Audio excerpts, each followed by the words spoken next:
.NET gurus can cook. Welcome to Developer's Kitchen.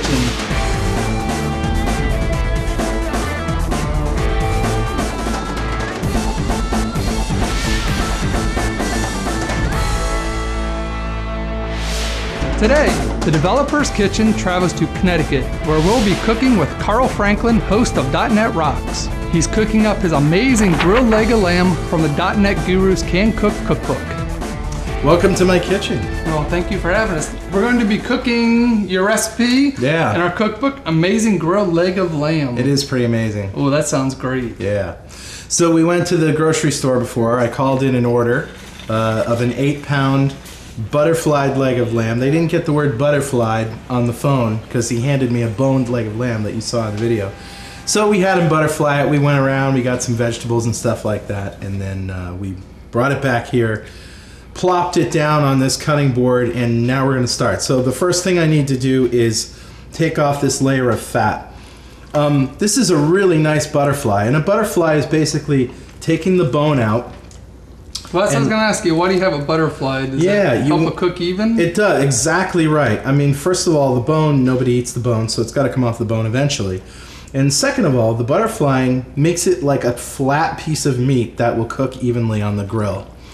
So, but there's a lot of fat here, and you know, you want to take a lot of this off. Some fat is good for flavor. Little flavor. Yeah, you're obviously going to leave some on, but that's what we're going to do right now. And when you remove fat, you got to be very careful because you need to poke the very sharp knife inside the fat and right below the layer where it touches the meat. And sometimes you might get a little meat on it like that, but that's really okay.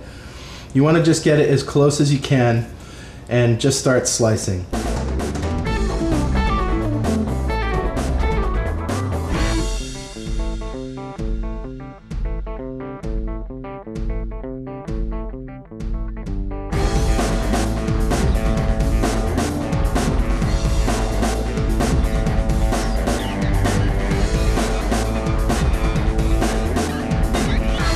Carl, that looks pretty lean. Yep. Now I see the silver skin on there. You're going to leave it on? You're going to take it off? Yeah, this part right here, glad you mentioned that. This is a very tough membrane right here called silver skin. And you can leave it on. There's really no harm in leaving it on. But the problem is then you punt the problem down the road to your diners, and they probably will curse you for leaving it on because it's very tough. It doesn't even cut well with a steak knife. You got to use a very sharp knife to just get under that membrane and cut it right off. So that's what I'm doing now. Oh, great. Now you mentioned, we know your .NET Rocks. Can you tell us a little bit about .NET Rocks? Sure. Well, it's essentially a podcast for .NET developers, and topics range from, you know, standard .NET topics to anything that .NET developers would be interested in. Richard Campbell, my co-host, and I, we talk to people at Microsoft, we talk to people outside Microsoft, and we've been doing it since 2002. So before podcasting was a thing. So we have 688 shows in the archive as of this recording. Well, I know you're not new. I'm pretty sure all of our viewers know all about you. Yeah. You're going to end up with lots of smaller pieces. Like, here's one piece, some really small pieces, you know, like this. That's totally okay. It's better to get the fat out and cut them up into smaller pieces because you're going to grill. As long as it doesn't fall into your grill, you know, it's going to be okay. So the next step... What's the next step? Brining. Brining is the secret to making meat of all kinds taste wonderful. It's essentially salt and water, and you soak the meat in salt water, for at least an hour, 2 hours, overnight, whatever. But the best part about it is any kind of spice or flavor that you want to add, you can go nuts with. Now me, for lamb, it's all about garlic and rosemary. So what I'm going to do is I'm going to take this pot right here and fill it with water. Well, I'm not going to fill it, actually. I'm only going to put up to here or so, maybe 4 or 5 inches of water. All right, so what I'm going to do is I'm going to put the lamb in the water first. And just enough to cover it, because essentially the more water you have in there, the the more seasoning you have to add to get it salty and all that stuff. Okay. I'm just gonna wash my hands over here. Carl, I grew up eating some lamb. I think it was mutton, and it was really, really gamey tasting, and I didn't like it. Yeah. Thing about mutton and lamb in general is that it has to be very fresh, and you also have to get those really solid pieces of fat out, because that's where that real gamey flavor comes from. So that's why we put all those little pockets out. Yeah. And mutton as well is just more gamey than lamb, than just a leg of lamb. So you got some garlic, salt, and I measure carefully. That's pretty good. Jesus. Don't feel like you're gonna put in too much salt, because honestly it washes out of the meat. A good guideline is maybe half a cup for every quart of water. And then I'm just taking some rosemary sprigs here. Rosemary goes great with lamb. Rosemary that's like and a lamb classic. are so great together. You can't have one without the other. So we're gonna put it in the fridge for about 3 or 4 hours, and when we come back, we'll get to grilling. Hold on. That smells great. That's a nice smell there, huh? Smell that with the garlic, huh? Okay, I'm taking it. The Developer's Kitchen is brought to you by Spread.net from GrapeCity PowerTools.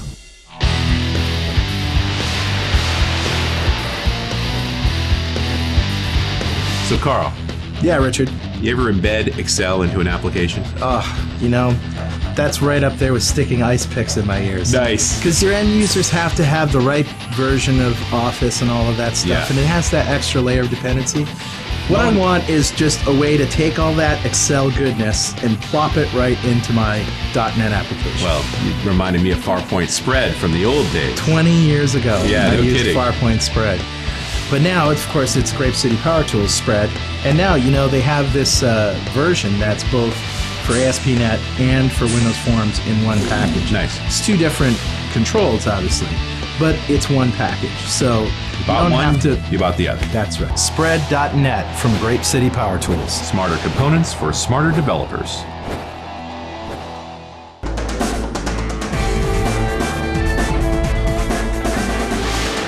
So we have the lamb and the brine. Yes. Now, side dishes. What kind of side dishes you like with this? The side dishes I'm going to make tonight are purple mashed potatoes. Purple mashed potatoes. Purple mashed potatoes. These Yeah, are food coloring. I wish Richard was here because he could tell you all about. And I ran out of scotch. What? Hey, dude, Richard! I come bearing scotch. Also of .NET Rocks. Welcome. Yeah. Well, my friend, Yeah, welcome to my home. I have a fine Speyside Glenmorangie here for you. Glenmorangie, Speyside. From the southern edge of Dufftown, where they make very fine scotch. You are like all knowledgeable about scotch and food. Tell us, what is the deal with purple potatoes? Well, funny you should mention the purple potato, because the original potatoes were purple. These are Peruvian potatoes, which is where the potato comes from. Uh-huh. And there are over 30 species of potato that come from Peru alone. But this is the popular one because it's purple. But if you go to Peru, and I recommend you do, they will serve you an appetizer, literally 12 different kinds of potato on it. Wow. They're served cold. They've all got a different texture to them. Some are a little mealier, some are a little waxier. So some are a little potato's richer. not a potato? Potato's a funny thing. Idaho and the... Now that's a very refined, particular species of potato, carefully engineered by man to be large with this heavy French casing on it and fries. so Yeah. forth. Exactly. The jacket potato, the Yukon Gold makes great French Mashed fries. potatoes. But this is much closer to what potatoes were in the beginning. Kids love this. And Just my kids because of love the color. purple mashed potatoes. How can you go wrong? It's just awesome. Yeah. Dude, thanks. My pleasure. .NET Cheers to rocks. It certainly does. So what we've done is we've diced a whole bunch of these purple potatoes, as you can see right here.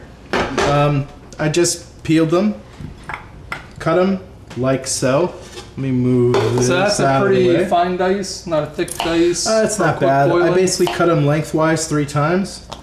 Put them down on the cutting board like this. Boy, that is purple all the way through. All right, so there's the water. Great. Turn on the gas. Garlic is featured prominently in all of my dishes. Well, garlic's really good for you. It is.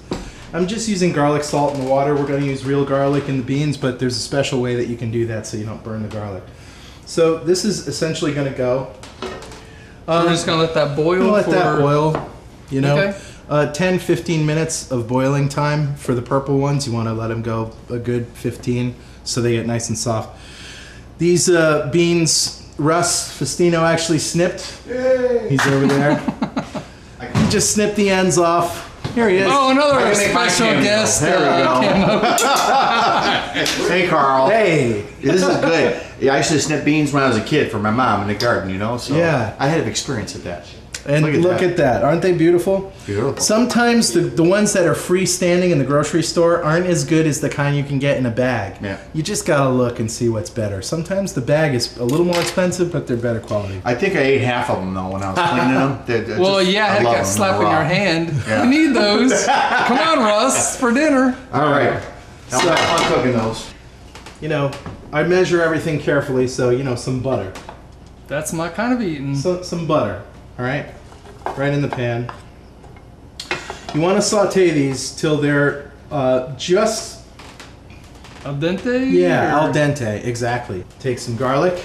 Show you a little trick that I learned about garlic. Because, you know, it's kind of a pain to work with, right? You got to cut it and chop it and all that stuff. Well, watch this. Just take one of these cloves like this, put it down on your cutting board. Your palm, press it. Instant smashed garlic. Look at that, and it comes That's a right nice out. tip. I'll just give these a little stir to get them going there, get them all happy. Now I'm not going to put any seasoning in these until later, until they soften up a little bit. You want to mash the garlic here. You want to take a very large knife and just mash it like this. All right, so my beans are a bit softer now, and they're starting to brown. Oh, they're looking great. So this is when I'm going to add the garlic. And That's like a quarter cup of garlic. that's a lot of garlic.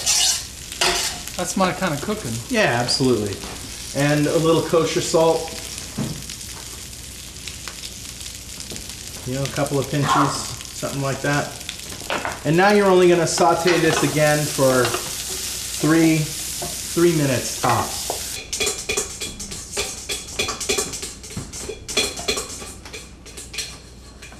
You might want to check that, Donnie. The Developer's Kitchen is brought to you by Spread.net from GrapeCity PowerTools. Showcasing database figures in a grid while making it look attractive is only half the battle. You need a component that allows you to present your data in a meaningful, controlled, and interactive way. Spread from GrapeCity PowerTools makes it simple. Spread is the world's best-selling .NET spreadsheet technology with unmatched customization, performance, and quality. Experience Spread from GrapeCity PowerTools yourself. Go to gcpowertools.com and download your free evaluation copy today.